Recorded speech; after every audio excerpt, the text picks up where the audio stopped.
So during my PhD, I was working in a lab. I wrote a lot of grant applications and journal articles where I talked about the bigger picture of Parkinson's disease and how my research would contribute to finding a cure or to finding an eventual treatment or prevention.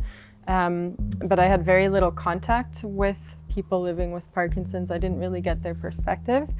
And so that was something that bothered me throughout my PhD. Is I was really tunneled in on one problem, like one microscopic problem, that I really lost perspective of what I was doing this research for, who I was doing the research for, and what people actually care about. So that led me to want to do something on the bigger level for my postdoc. I really wanted to connect different problems and different communities around common problems rather than really focusing in on one issue.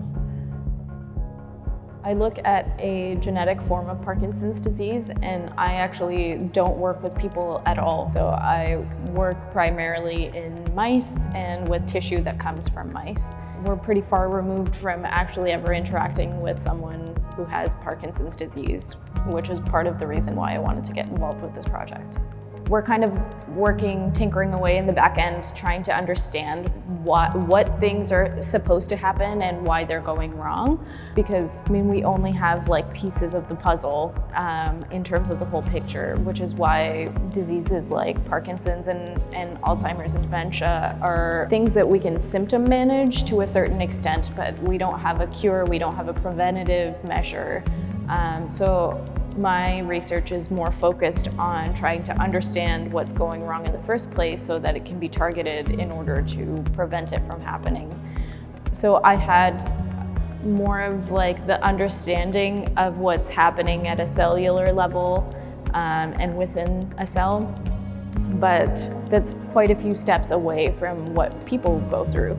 So I really learned a lot about the human aspect through this project, because when you see it in action and you're discussing all the science with many people who aren't like scientists, they're not like bound by the same set of information, so they can make a lot of these connections between different things and like movement and you know, a physiological process.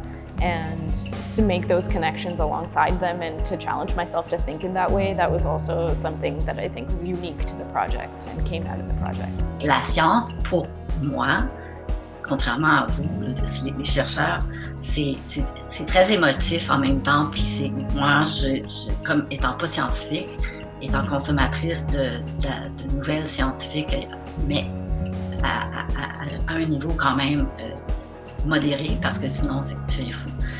Je me fie beaucoup à la gueule de la personne qui annonce, qui explique sa découverte ou son principe. Puis je me fie un peu à mon instinct, si cette personne-là est un charlatan, cette personne-là est un génie ou cette personne-là est juste un plombier. Fait que, pour moi, la science, ça reste toujours, personnellement, émotif. I would say that scientists are stereotyped for being unempathetic or like overly objective or distant, and I don't think that's necessarily the case, but I do think there's a lack of just knowing what the lived experience is and taking it into consideration in our research. Of course, knowing the lived experience isn't going to change the day-to-day of your research necessarily. If you're working in a lab, you're going to do the experiment the same way. But I think it does add an element of reflecting on the bigger picture, the questions that you should prioritize in your research, how you're going to communicate the results to the public, and what are the applications of your research. And I think especially in a lab context, when you're working on very specific micro questions, it's very easy to lose that perspective if you don't have anything to ground it in. Putting it into movement and putting it into metaphor, like playing with these analogies or metaphors of Parkinson's being like walking on a tightrope, or the symptoms being like these weird characters that creep up on Anne. I wonder what that opens up in terms of questions or reflections back into the research and back into the lived experience. So can putting it into a visual form or putting it into a story open up new questions? For me, it has. I think one of the biggest things I've felt is that acting in those scenes, like even just replacing Anne, say, for one of those scenes, or watching it, I feel like I have a little simulation or a tiny taste of what that experience is like. To embody it and to see it in multiple senses or multiple dimensions, for me, has made it a lot more accessible and has opened up new questions for me.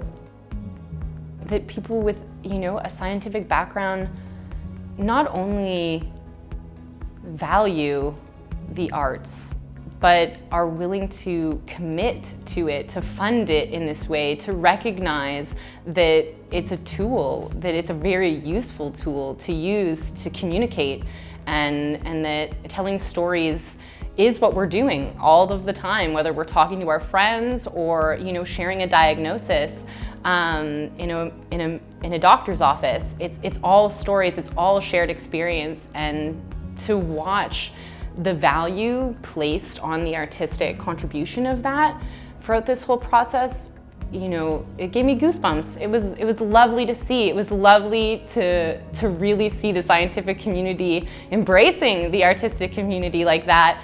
And I can only imagine the things that could be accomplished if those two communities, stay connected in that way. As someone who trained in the hard sciences and in biology and neuroscience for a long time, I'm still very I still like objective measures and quantitative research and having control. But I also realized that that's not really the case in scientific research. A lot of things are still subjective. There are so many unanswered questions. There's so many tiny details that can change the outcome of your experiments. So there's already a lot of, it's not as clean cut as we would like in scientific research. And for me, having the human perspective and keeping the end goal in sight inspired me to do this project. And I think the scientists that I've talked to about this project felt similarly, that we need to make sure that science doesn't just stay within our little silo.